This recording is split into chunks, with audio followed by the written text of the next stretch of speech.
It seems like one big issue we have time and time again, we pin our hopes onto a specific country, Turkey, Saudi Arabia, Iran, and we keep getting fooled. We pin our hopes to a specific country, we get let down.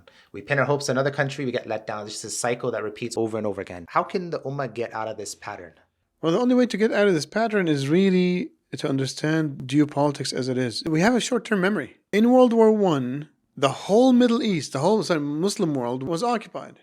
From Indonesia to Morocco. Everybody. I mean, you can say with the exclusion of the Turkish Republic, which was taken over by agents of the West, by Mustafa Kemal and his cronies. What changed since then until today?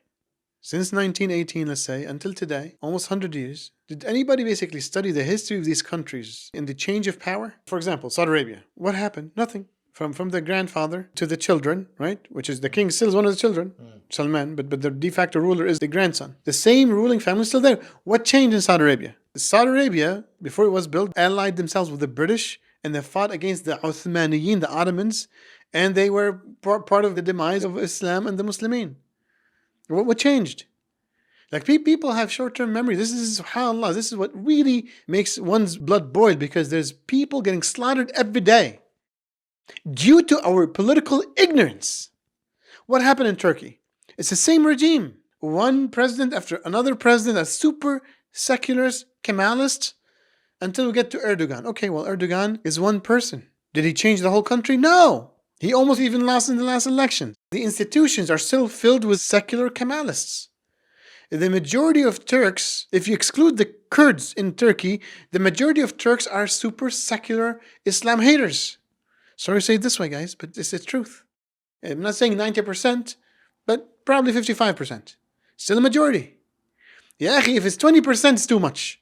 This is a Muslim country. This is the seat of the Khilafah for the last 600 years. You have its own citizens, own people. The Ottomans themselves are secularists. What changed? Nothing changed. You see what I'm saying? Is Erdogan really acting like a Muslim ruler who's defending the slaughter and the rape of Muslim men and women? Even men are being in Palestine. Men. It's documented by Israeli and international human rights organizations, and the ICG, and the United Nations. Who's doing anything about it? Let's take Morocco. Who's ruling Morocco? The king, the son of a king, the son of a king. From the colonial times until now, nothing changed. Nothing changed. Why do we have these short-term memories? Because we're very emotional. We're not using our minds. The minute a nation becomes emotional, khalas. Just like a teenager. You make all the blunders that you want. But we have to increase our political understanding. And those regimes specifically made us ignorant. I can't accuse of the Ummah except in goodness. But the Ummah have been colonialized for the last 100 years. And these tyrannical regimes and authoritarian regimes, many of them are Islam haters, have kept the Ummah in political ignorance. But we need to realize that and get out of that hole and climb out of this mess. This little show is basically one push towards our intellectual emancipation first that would, inshallah, lead to political emancipation. Things start here first until they embody themselves, manifest themselves in reality.